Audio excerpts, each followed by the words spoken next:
உங்களுக்கு மீன் குழம்பு சரியா வரலன்னு கவலைப்பட்டீங்கன்னா இந்த வீடியோவை முழுசா பார்த்தீங்கன்னா நல்ல ஒரு டேஸ்டான அரைச்சு வச்ச மீன் குழம்பு எப்படி செய்யுதுன்னு கத்துப்பீங்க.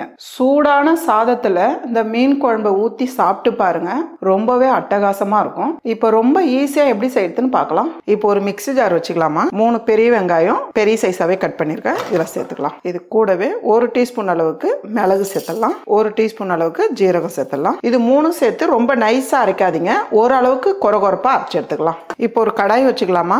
கடாய் சூடானதும் ஒரு 3 டேபிள் ஸ்பூன் அளவுக்கு நல்லெண்ணெய் சேர்த்துக்கலாம். எண்ணெய் சூடானதும் 1/4 டீஸ்பூன் அளவுக்கு வெந்தயம் சேர்த்துடலாம். அதே 1/4 டீஸ்பூன் அளவுக்கு கடுகு சேர்த்துடலாம். ரெண்டும் சேர்த்து நல்லா வெடிக்கிட்டோம். ஒரு 20 பல்லுக்கு மேல சின்ன சின்ன பூண்டு, பெரிய பூண்டா இருந்தா நல்லா தட்டி எடுத்துக்கங்க.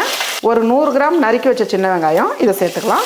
இது ரெண்டும் சேர்த்து நல்லா வதக்கிடுங்கம்மா. ஃபர்ஸ்ட் கூடவே கொஞ்சமா கருவேப்பிலை. கொஞ்ச நேரம் வெங்காயம் நல்லா வதங்கட்டும். பாருங்க, வெங்காயம் எந்த அளவுக்கு வதங்கி வர டைம்ல நம்ம அரைச்சு வச்சிருக்க வெங்காய பேஸ்ட் பாருங்க, வெங்காய பேஸ்ட் சேர்த்து நல்லா 1 நிமிஷத்துக்கு வதக்கினா போதும். இந்த டைம்ல நம்ம அரைச்சு வச்சிருக்க தக்காளி பேஸ்ட் சேர்த்து ஓரளவுக்கு நல்லா வதக்கிடுங்க. ரொம்ப நேரம் வதக்க வேண்டியது இல்லை, தக்காளியோட பச்சை வாசனை போனா போதும். இந்த அளவுக்கு வதங்கினதும் அடுப்பு தீயை குறைச்சி வச்சிடலாம். மசாலா சேர்த்துக்கலாம். 1/2 டேபிள் ஸ்பூன் அளவுக்கு மிளகாய் தூள் சேர்த்துடலாம். 1 டேபிள் ஸ்பூன் அளவுக்கு மல்லித்தூள் சேர்த்துடலாம்.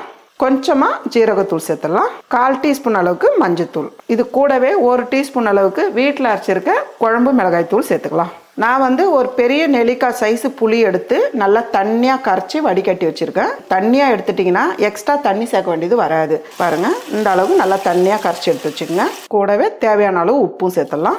இதெல்லாம் சேர்த்துட்டு நல்லா கலந்து விட்டுருங்க. இந்த டைம்ல கட் பண்ணாம முழுசா ஒரு பச்சை மிளகாய் சேர்த்துருங்க, வெறும் வாசனைக்காக தான். ஒரு 10 நிமிஷம் மீடியமான தீயில மூடி வைக்கலாம். குழம்பு நல்லா கொதிச்சிடும். 10 நிமிஷம் ஆயிருக்குமா, நம்ம பார்க்கலாம். பாருங்க, குழம்பு நல்லா கொதிச்சு எண்ணெய் தனியா திரிஞ்சு வந்திருக்கு பாருங்க. இந்த அளவுக்கு குழம்பு கொதிக்கணும். மீன் சேர்க்கறதுக்கு முன்னாடி நல்லா கலந்துருங்க குழம்ப. நான் 3/4 கிலோ கட்லா மீன் வாங்கியிருக்கேன். வாங்கி நல்லா கழுவி சுத்தம் பண்ணி எடுத்து வச்சுக்கோங்க. இதை போல இப்போ அதுக்கு முன்னாடி நான் வறுக்கிறதுக்கு மீன் வாங்கி வச்சிருக்கேன், ஷீலா மீன் வாங்கி வச்சிருக்கேன். அதில் இருக்க தலையெல்லாம் நம்ம இதில் சேர்த்துடலாம். கட்லா மீன் தலை, ஷீலா மீன் தலை. மீன் குழம்புல தலை போட்டு வச்சோமா மீன் குழம்பு ரொம்ப நல்லா இருக்கும். தலை சேர்த்துட்டு ஃபர்ஸ்ட் இப்படி கலந்து விட்டுருங்க. அதுக்கப்புறம் நம்ம மீன் சேர்த்துக்கலாம். சேர்த்துட்டு இப்படி துணி வச்சு இப்படி நல்லா குலுக்கி விடுங்க. கரண்டி வச்சு கிளறினீங்கன்னா மீன் உடையும். நம்ம ஒரு 3லேருந்து ஒரு 4 நிமிஷத்துக்கு மூடி வைக்கலாம். பாருங்கம்மா, 4 நிமிஷம் விட்டுருக்கேன், பார்க்கலாம். மீன் சேர்த்து குழம்பு நல்லா கொதிக்குது. அதே போல் மீன் குழம்போட வாசனை நல்லா கமகமன்னு வருது.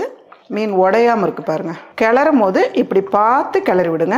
குழி கரண்டி போட்டிங்கன்னா கண்டிப்பாக மீன் உடையும். இது மேலவே பொடியை நறுக்குன கொத்தமல்லி. அவ்வளோதாம்மா, நல்ல ஒரு டேஸ்டான அரைச்சி வச்ச மீன் குழம்பு ரெடி.